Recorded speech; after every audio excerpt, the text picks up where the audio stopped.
Welcome back to another SCP reading, dear researchers. Today we're going to be reading SCP-510, Soft Death. Now without further ado, item number SCP-510, Object Class, Keter, Special Containment Procedures. Instances of SCP-510 are to be treated as a Level 1 infective substance and are not to be handled by anyone not in contained atmosphere hazmat CAHM suits. Any staff interacting with SCP-510 must be monitored for 1 month after interaction. Infestation by SCP-510 will be met with immediate quarantine and sterilization of the surrounding area. Containment units must have airtight seals on any and all possible access points. Staff access is to be provided by a dual airlock with chemical showers at each stage. Robotic surrogates are to be used whenever possible for SCP-510 interaction, and all materials interacting with SCP-510 are to be sterilized and quarantined for 1 month after interaction. Seals are to be checked and repaired weekly. Any staff observed expressing elevated levels of fatigue, sleepiness, or exhaustion are to be quarantined and tested for infestation. In the event of multi-subject infestation, site-wide lockdown will be initiated.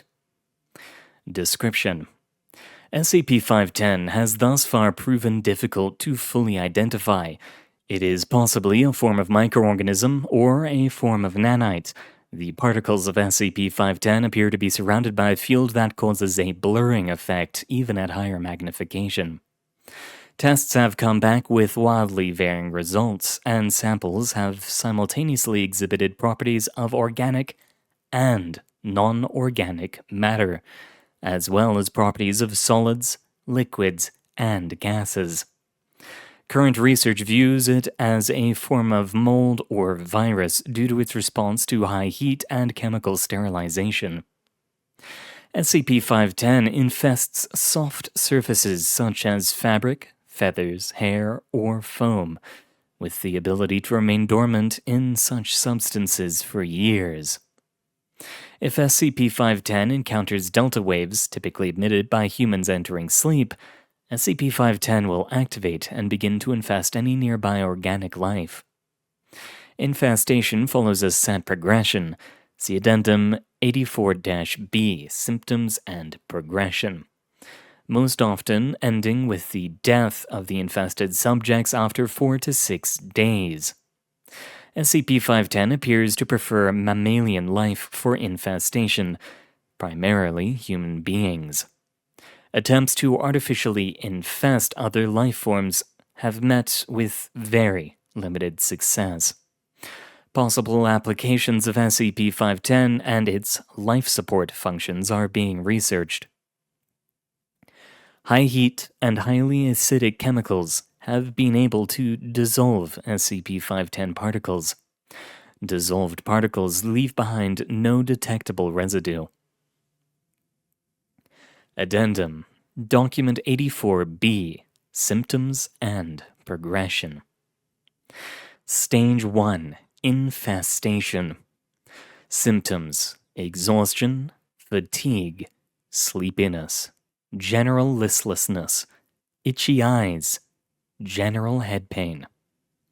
Description: SCP-510 begins to form sting-like extrusions which anchor into the skin. Extrusions continue to grow into the skin, contacting all major organs and systems in 8 to 24 hours. Subjects will grow progressively more tired during this time and will seek out quiet, dark areas in which to sleep. Stage 2, Initial Manifestation. Symptoms: deep coma. Pillow formations by SCP-510 on the body. Progressive invasion of biological symptoms. Nervous, cardiovascular, respiratory, etc. Description: SCP-510 forms large pillow-like growths on the body. These growths are warm and emit a soft light with a texture described as microfiber plush. Subjects slip into a deep coma, becoming totally unresponsive to any and all outside stimuli. SCP-510 will start to take over biological systems, causing blood, neural activity, and even oxygen to pass through the growths before being returned to the subject. It has been observed that subjects in this stage enter a dream state more vivid than standard REM sleep. Stage 3. Full manifestation. Symptoms: total dependence on SCP-510 for all biological functions. Bonding of the skin with SCP-510. Slow reduction in mental activity. Description: SCP-510 takes full control of all biological functions for the host organism. Damage to the growths at this point will result in the immediate death of the host, as the growths are now performing all biological functions for the body. A form of accelerated atrophy sets in, with muscular and skeletal structures beginning to weaken and shrink, and total shutdown of most organs. Subjects are observed to lose 44% of their body mass during this stage. SCP-510 will directly bond to the skin, replacing the thin threads with larger protrusions of the growths. The brain begins to slow down and does not register any pain or awareness of these changes, showing high stimulation in areas with contentment and comfort. Stage 4. Conversion.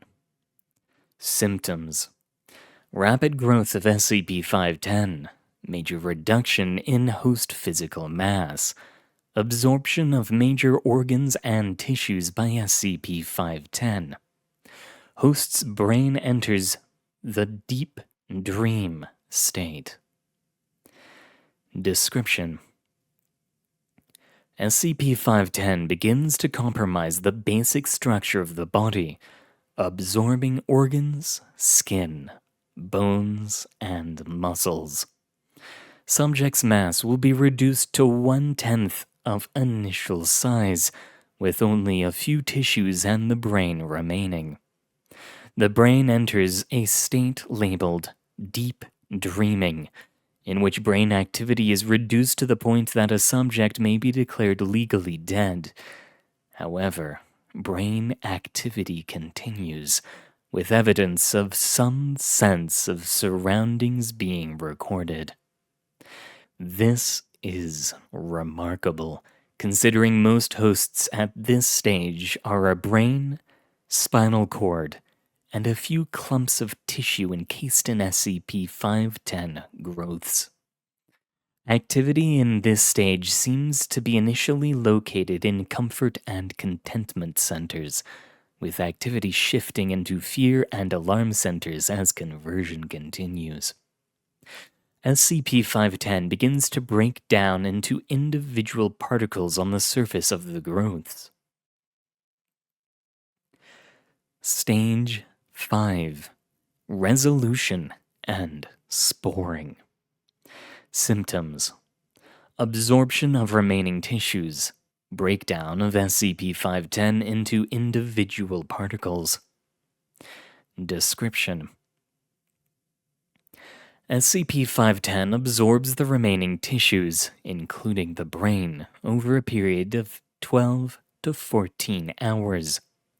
Brain scans show highly elevated levels of activity, consistent with extreme fear or pain at this point, which slowly shift back into a more relaxed state as the brain is absorbed. After absorption, SCP-510 will break down into individual particles, with a full breakdown of the growths after 3 hours. Particles will then float in the air until making contact with a receptive surface. Scratches. Scritch, scritch, scritch. I couldn't get any sleep last night. There was something scratching from behind the walls. It's probably just rats or something. I'll probably get it checked out tomorrow. Scritch, scritch, scritch. Couldn't sleep again last night. That damn scratching sound came up again. This time it was all over the place, like it was scurrying through the walls and ceiling. I seriously have to call somebody about this.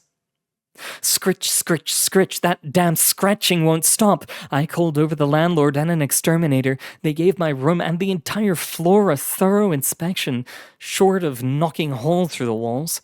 They said they couldn't find any evidence of pests anywhere. Well, fuck them. At least the inspection was free.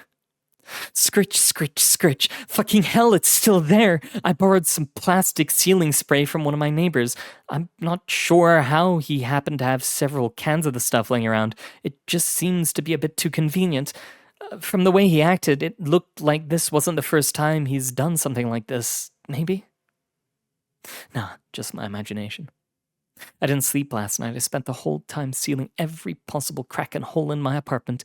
I didn't want to risk that damn whatever it is crawling into my room. Scritch, scritch, scritch. Fuck! I think the thing must have crept in while I was out. I can hear it scratching around on the inside of my room now. Oh, God, I think it's coming closer. I'm calling Amy number 1000. Scritch, scritch, scritch. It's in my head, eating my thoughts. It's in my head, it's in my thoughts, it's in my head, it's in my thoughts, it's in my head, it's in my thoughts, it's in my head, it's in my thoughts. Transcript of autopsy report. Doctor? All right, subject is a 50-year-old Caucasian male. Cause of death unknown at this time. Doctor? But look at him, his head. Doctor, I know you're new here, but please refrain from making unprofessional statements during the autopsy. Severe trauma in the top half of the subject's skull. Scratch marks on the wound suggest that the trauma was self-inflicted and done by hand. The blood, skin, hair, and bone fragments found under the subject's fingernails correlates with this hypothesis. He scratched his own brains out? That's a very blunt way to put it, but yes, that seems like what happened, doesn't? But you can never be too sure. Let's continue. And with that, we've come to the end of our reading, dear researchers. Do be careful of infection. You never know when this might pop up. And when it does, it's not good. Decontamination isn't exactly decontamination if they make it too late. Good luck out there. Hope you are all alive next time we come to a reading.